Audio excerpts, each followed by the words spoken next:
حضور پاک کے دور میں یہی 5 کنجیاں مکمل ہوئی تھیں، آدم، ابراہیم، موسیٰ، عیسیٰ، محمد رسول اللہ، یہ 5 کنجیاں پوری ہو گئی تھیں۔ اب جو امام مہدی آئے ہیں،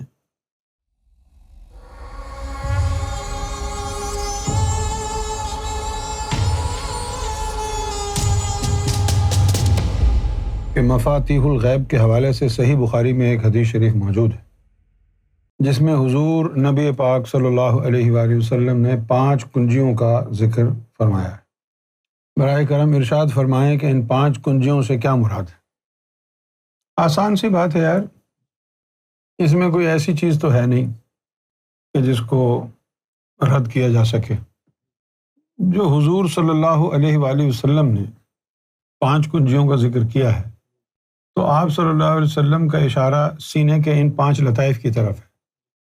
یہ ہیں کنجیاں، ختم ہو گئی بات، آسان سی بات ہے۔ اب اگر آپ کہیں کہ ایک نماز ہو گئی، ایک کلمہ ہو گیا، ایک حج ہو گیا، زکوٰۃ ہو، وہ کنجیاں نہیں ہیں، یہ ہیں کنجیاں۔ اور جو رسول بھی بنایا نا اللہ نے، 5 اولو العزم جو رسول بنائے، وہ رسول نہیں تھے، ان کا جو مخصوص لطیفہ تھا وہ رسول ہوتا تھا۔ جیسے آدم صفی اللہ کے اندر پورے رسول تو نہیں تھے نا، وہ صرف ایک چیز ان کے اندر مرسل والی تھی، ان کا لطیفہ قلب مرسل تھا۔ یہ اندر کی چیزیں ہیں۔ اب غیب کے جو ہے درجات ہیں، مثلاً کیا؟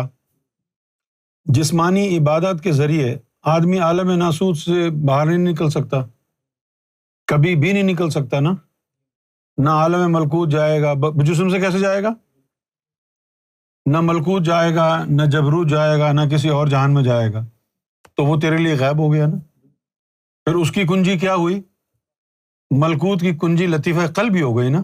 جب تیرا قلب بیدار ہو گیا، وہ تو ادھر چلا گیا۔ جب تیری روح بیدار ہو گئی، یہ کنجی ہے تیرے لیے جبروت کی۔ تو یہ عام شریعت والے کے لیے یہ غیب ہے، اور یہ اس کی کنجیاں ہیں ان عالمین تک پہنچنے کے لیے۔ سمجھ گئے؟ اب جب تم وہاں پہنچ گئے، ان عالمین تک تمہاری رسائی ہو گئی، تو تم نے سمجھا کہ بس سارا غیب آ گیا۔ پھر پتہ چلا کہ نہیں، ابھی تو اور بھی ہے جو ہمیں معلوم نہیں ہے، ورنہ حضور پاک کیوں فرماتے رب زدنی علما؟ اور حضور پاک ملکوت، جبروت، ادھر ادھر ناسوت سارے ہو کے چلے گئے تھے نا ادھر، اس کے باوجود بھی کہا کہ نہیں، کچھ اور بھی ہے، کچھ کنجیاں اور بھی ہیں۔ وہ پھر عالم غیب کے لیے ہے۔ حضور پاک کے دور میں یہی 5 کنجیاں مکمل ہوئی تھیں، آدم، ابراہیم، موسیٰ، عیسیٰ، محمد رسول اللہ، یہ 5 کنجیاں پوری ہو گئی تھیں۔ اب جو امام مہدی آئے ہیں، جہاں تک حضور نے تمہیں پہنچا دیا وہ تو تم پر عیاں ہو گیا، جس پر ہو گیا اس کے لیے غیب ختم، جس کے لیے نہیں ہوا، جو اس قابل نہیں تھا، اس کے لیے وہ ابھی بھی غیب ہے۔ لیکن جن کے اوپر ملکوت کے دروازے کھل گئے، جبروت کے دروازے کھل گئے، لاہوت کے دروازے کھل گئے، عالم وحدت کے دروازے کھل گئے، ان کو پتہ چلا کہ ابھی اور کچھ بھی چھپا ہوا ہے، تو جو ان کے لیے چھپا ہوا ہے وہ غیب ہو گیا نا۔ ان چابیوں کے لیے تو نہیں کہا ہوگا اللہ تعالیٰ نے کہ میرے پاس ہے، نہ آدم صفی اللہ کو تو وہیں سے بھیجا نا اس نے، ملکوت سے۔ تو پھر وہ غیب کی چابیاں جو قرآن کہہ رہا ہے وہ کہاں ہیں؟ وہ جو غیب کی چابیاں ہیں وہ کچھ اور ہیں۔ جس طرح قلب کو ملکوت میں لے جانے کی طاقت اور علم ملکوت کی کنجی ہے، اسی طرح عالم غیب میں لے جانے کی جو طاقت اور جو تعلیم ہے وہ عالم غیب کی کنجی ہے۔ وہ تعلیم کیا ہے؟ ضم کرنا۔ ضم کون کر سکتا ہے؟ ضم کرنے کے لیے ضروری ہے کہ کوئی عالم غیب سے آئے۔ اچھا، صرف عالم غیب سے آنا کافی نہیں ہے۔ عالم غیب سے تو الیاس علیہ السلام بھی آئے، عالم غیب سے عیسیٰ علیہ السلام بھی آئے، ادریس علیہ السلام بھی آئے، کسی کو موت نہیں آئی۔ یہ تاریخ کے حوالوں سے بات کر رہا ہوں۔ الیاس علیہ السلام اس دنیا میں آج بھی موجود ہیں، زندہ۔ ادریس علیہ السلام جنت چلے گئے تھے فرشتے کو چکمہ دے کے۔ عیسیٰ علیہ السلام کو اللہ نے اوپر اٹھا لیا تھا، کسی کو موت نہیں آئی۔ کیوں نہیں آئی؟ تینوں کا تعلق عالم غیب سے ہے۔ اب سوال یہ پیدا ہوتا ہے کہ کیا وہ ضم کر سکتے ہیں؟ ضم کرنے کے لیے نمبر 1 اذن ہونا چاہیے. اللہ کی برادری والوں کو اذن ہونا چاہیے. وہ اذن بھی کافی نہیں ہے نا, پھر اللہ تعالیٰ سے اجازت بھی ہونی چاہیے. اس کے جہان میں آئے ہو نا, اللہ کی اجازت کے بغیر تو نہیں ہوگا نا. اللہ تعالیٰ سے اجازت لیں گے, یہ ہمت بھی ہونی چاہیے کہ اللہ سے ایسی بات کہیں. یہ ہمت بھی ہونی چاہیے نا, کیونکہ اس کے لیے پھر اللہ تعالیٰ اپنی تخلیق کو داؤ پہ لگائے گا نا اگر اجازت دے گا تو. اس نے کہا ہے میرے علاوہ کوئی ہے نہیں, قل واللہ احد اللہ الصمد لم یلد ولم یولد ولم یکن لہ کفوا احد.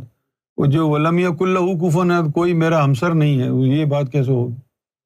تو اجازت تو نہیں دے گا.